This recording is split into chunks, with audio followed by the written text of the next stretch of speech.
Alright, so today I'm going to be showing you guys how I make my file knives. Making a knife out of a file is actually super easy. It was one of the first ones. It was the first knife I ever made, in fact. This knife here was made out of a file very similar to this. And just so you know real quick, you can't use any file. Some newer files will not work because instead of being fully carbon, I guess I shouldn't say fully carbon, but instead of having the carbon content in the entirety of the steel, it's just dusted with carbon, so it's just the outside. They call it case hardened, to where just the very outside is hardened, and they still work for a file, but they will not work for a knife. So this right here was a steel my girlfriend got me at the local flea market for $1. I don't know how well you can see it there, but this is a Nicholson brand, which are fairly well known for being good for not only being files, but also for making knives. So the main thing that you have to worry about when you're dealing with a file versus if you ordered in a piece of steel is that the file is going to be hardened, which means that you can't just take, a piece of sandpaper or something and start working away on the file, and you're not actually going to move much metal. You're just going to ruin your sandpaper. Same thing, it's easier whenever you're doing it on a grinder or a belt or some kind of thing like that to move metal, so it's always easier to do that. You can make a knife without softening this, but for what we're going to do today, I already softened this. I got that on video. I'll put that in another clip. It's very straightforward. You basically just get the knife hot, very hot. Ideally, you get it to orange hot or red hot, so like 1500 degrees. But that's possible in, plus or minus possible in your normal campfire. That's actually how I did it. And again, I'll show that video a little later on. But you just make a big fire, set this in it, and instead of how when you go to quench a knife, you get it super, super hot and then cool it off really fast. With this, you're going to get it super hot, and you're just going to set it and leave it. You're just going to let it slowly cool down, and that'll allow all the metal to, I won't get into the metallurgy of it, but it'll become soft. So that way you can take something like a hacksaw or basic hand tools, or if you were doing this with a file, which is absolutely possible, you can use a file to file away this file, which is, kind of an interesting idea. But either way, you want to get yourself a nice used file. This one it's been used and abused. It doesn't really have any bite on it anymore, no real teeth. So this is, for all intents and purposes, trash, except for making a knife. So the next thing, once you've annealed it, now you have a softened piece of steel as if you had just ordered a piece of 1080 or something online. So you're going to be limited, obviously, by the width of this. I think this is probably about an inch, maybe a little bit less. So it's actually right at an inch. So I just laid it out on a piece of paper and drew out the design I'm looking for. Next thing I do is I'll just cut this design out. I'll either tape it or glue it, or sometimes I'll just trace it out on a Sharpie onto the piece of steel, and then we'll get cutting away at it and we'll just shape it. That's what they call this stock removal. So you see this as just a rectangle, and you're just going to sculpt away the pieces that you don't want to be there until you end up with something that looks like a knife, something that you want. So that's what we'll do next. Alright, so I glued on my design, and now I'm just going to make a cut here, and a cut here, and then we'll pretty much have the knife. All that I'll have to do after that is I'll put a grinding wheel on the angle grinder, and we'll touch this up, and we'll pretty much have our shape. So that's part of why doing it on a file is so nice, is because you're so limited in material that it actually kind of makes it a little bit easier in a way. You just can't, make a big huge cleaver or something like that. But just a simple little bushcraft knife like that, this will be fast, work easy, and it'll look really, really cool. And something else I'm going to try to do, can't always get it to work, depends how much life the file has left. But if you see these file lines, sometimes those turn out very pretty if you leave them on. So I'm going to try and leave these on. And I think I'll do, what I normally do is a Scandinavian grind, so it's just one bevel. It doesn't bevel twice. I can go into that a little bit later more. But yeah, so I'm going to cut this guy out real quick, and we'll get to it.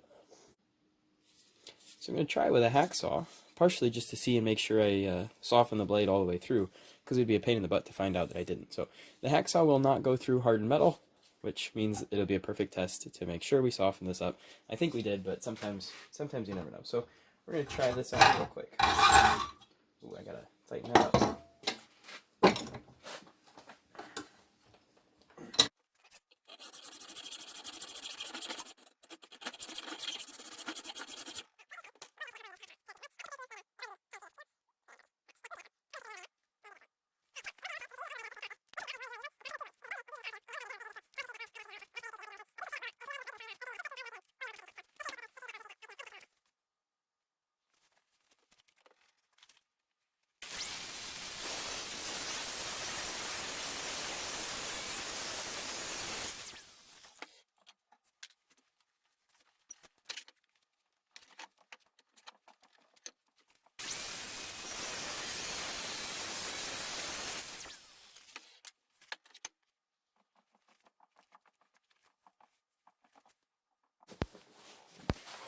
Alright, so I switched wheels to a grinding wheel, and I'm just going to kind of additionally profile this, but now that we got it cut out, there's not too much left to do.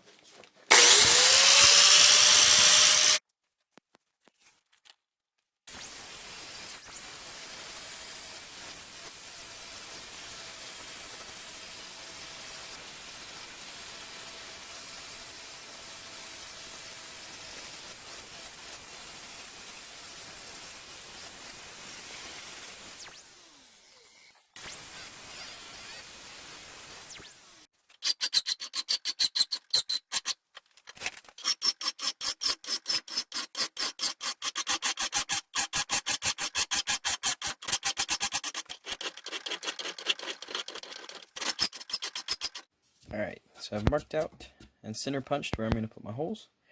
I'm going to take this 3/16 inch metal drill bit, because the pen material I'm using, let's see if I have any right here, is also 3/16. So that'll fit nicely. The main thing about this is if you're doing it with a hand drill, not a fancy drill press, which I'm doing it with a hand drill, just make sure you get it lined up as best you can, because it's going to be super important. If you have this tilted one side or the other, you're going to have to run your handle pins tilted, which is not fun. I've had to do it before. So one of the tricks you can try to do is you can try to line up a speed square next to your table and keep it in line. I honestly just eyeball it, and normally it works out pretty well. So let's see what we can do. Find our spot and take your time with this. High pressure. Make sure you get it straight and just drill away.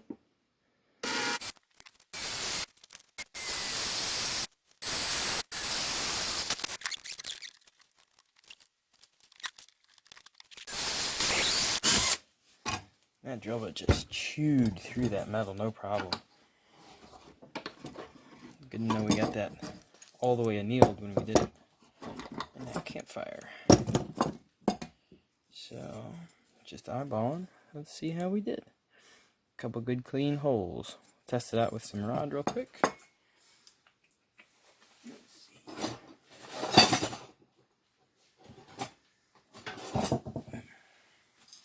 So a good way to test this, fingers crossed, it worked out well, is run some rod through, ideally a couple inches at least, and if you don't see a noticeable tilt to one side or the other, it means you got a pretty straight hole. And in fact, this is one of the better ones I've ever done. The sucker lined up beautifully.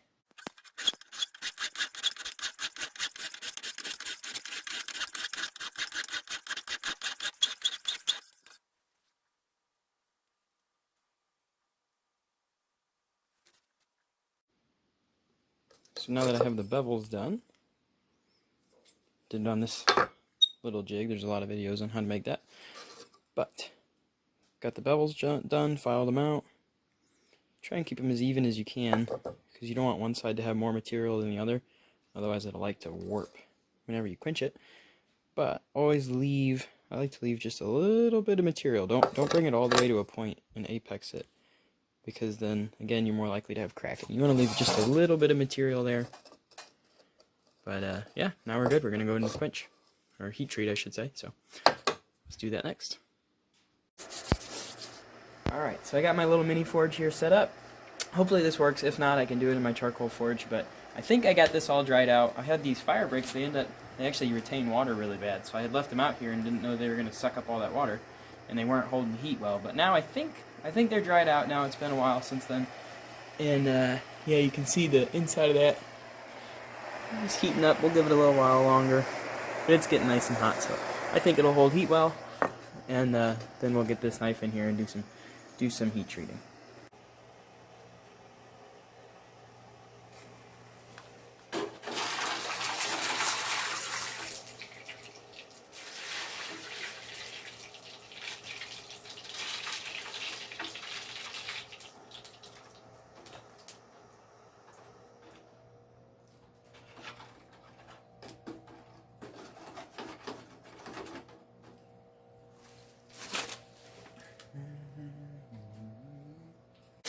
Alright, so we just tried to harden it the first time, and I don't know if you can tell, but that is not hardened, unfortunately. So, we'll go back and try it again. I think this time I'm going to go back to the charcoal just because it's faster and seemingly works a little more consistently. So we'll try again. Alright, so this is fresh after going at it again with the quench. And this time we got a very nice, very hard blade. So let's see. Skates right off. Doesn't scratch it. That's what we were looking for.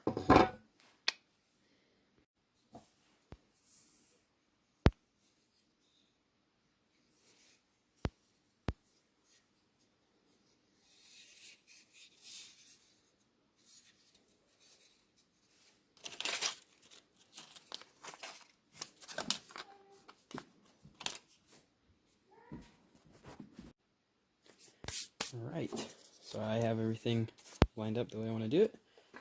Did one test fit. Now let's get to epoxying.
just let it wait.